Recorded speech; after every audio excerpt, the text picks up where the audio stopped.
welcome back to my channel. It's Christian here, and you are tuned in for another amazing segment or edition or episode of My Two Cents. Now, if you're new here, go ahead, chill, lay back, relax, and get ready to hear some conversation and dialogue that you probably would never hear around your kitchen table. You would never hear coming out the pulpit, and you probably will never hear again on these YouTube streets because people don't like to talk like this, but it's okay because I got y'all covered.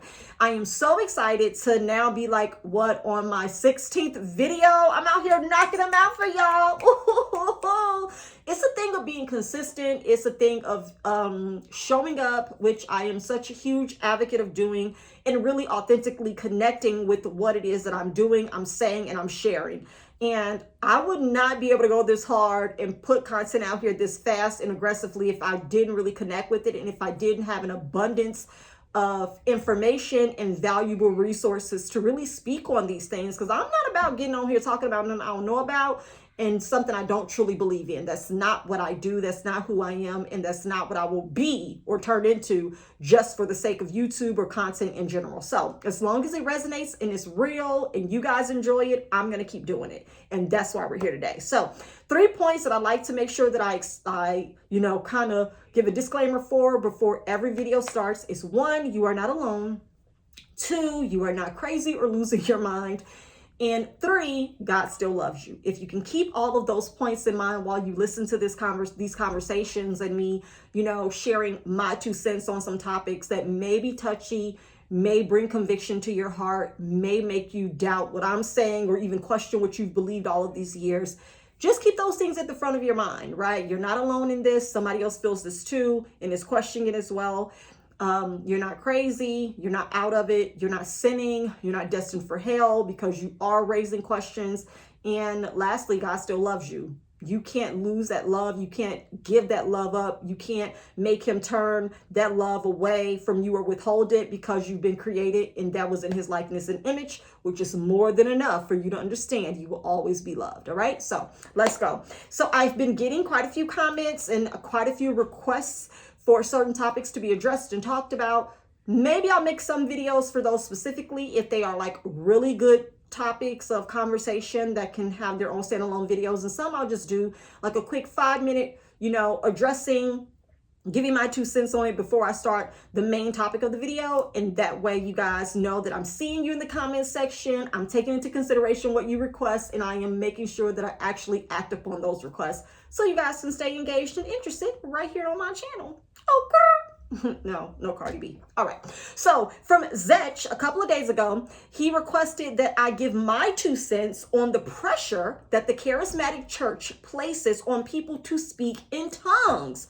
Oh my goodness. My sister and I was literally just having this conversation the other day where she was saying that she's never really spoken in tongues. Now, this is a large debate, one of which I can only give my 2 cents on. I'm not really here to say if speaking in tongues is real or not, but I am going to definitely say this. I have witnessed myself, and I believe that I've done this as well, subconsciously. I don't know if it's been intentional, but I can confess that I've made up tongues. There you go.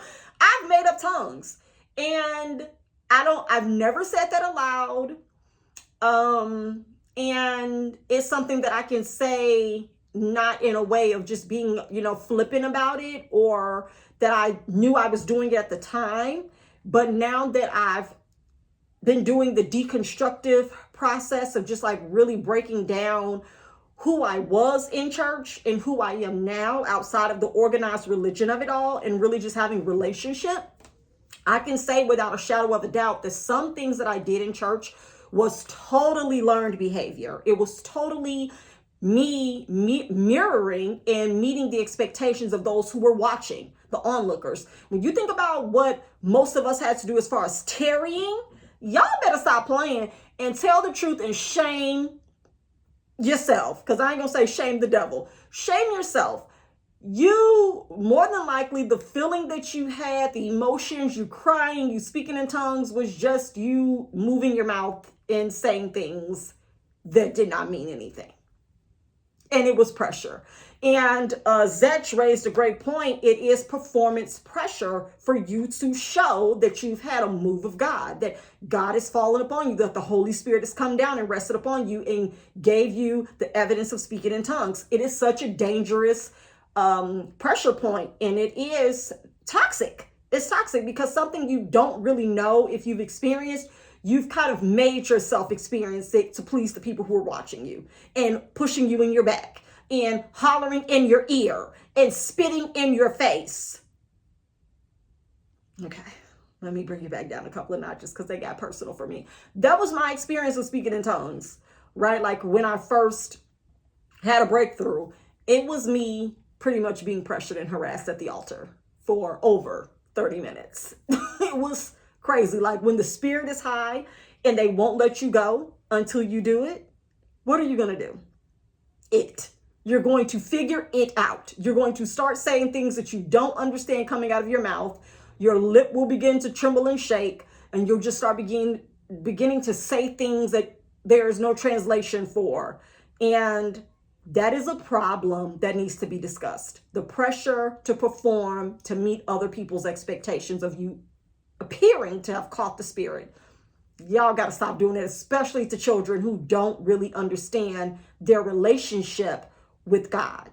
You have got to stop wanting 12-year-olds and 15-year-olds and 16-year-olds who still ask for permission to go to the bathroom to want to show you evidence that they can speak in tongues. It's dangerous, you guys. It's really dangerous. All right, so the next thing Zetch asked me to give my opinion, my 2 cents on, was the youth and older generation gap that is currently in the church, and where do I think it may go in the future for Black churches. So the youth and the older generation gap. Let me say this. There's already evidence of this. I personally know of this in ministries that I've either attended or have affiliations with through members there. And they talk about the stark separation and difference and gap there in ages, generations, mindsets, spirituality, beliefs, and all of that. The shift is already happening. But let me tell you what's happening right now. There's an awakening. There's a spiritual awakening that's happening where you have so many leaders and pastors now going hard at members in the body or believers in the body who no longer want to come to church, who no longer is just taking pastors' word for it. They're doing their own work. They're doing their own soul searching, and they're no longer fellowshipping in the church. And that's causing some older believers to feel slighted, to feel like people are just out of control and they need to be brought back in the right way. And it's just so much of this and that going on. And there's a great falling away from the church, but it's really a great awakening. And we've seen it even in a corporate setting with there being a great resignation. People are tired. This new generation, well, I'm not gonna say new generation, but my generation, millennials, baby, we not doing it. She ain't having it. He ain't having it. I ain't your grandma, and I ain't having it. You not finna play with us. Like I did a video like this last year about millennials leaving the church. We are not here for our grandmas, our moms, our granddad's gospel, our mom and grandma's church experience, having people picking at us and telling us what to do, what to wear, where to go, how to act, how to raise our families, how to cater to our husbands, or how to, chase after God or meet the standard, right, of a godly woman. We're not seeking anyone else's approval on these things. We're just going based off of how we feel in our own spirits about these things. If it's not hurting anyone else, we don't care. We do not care.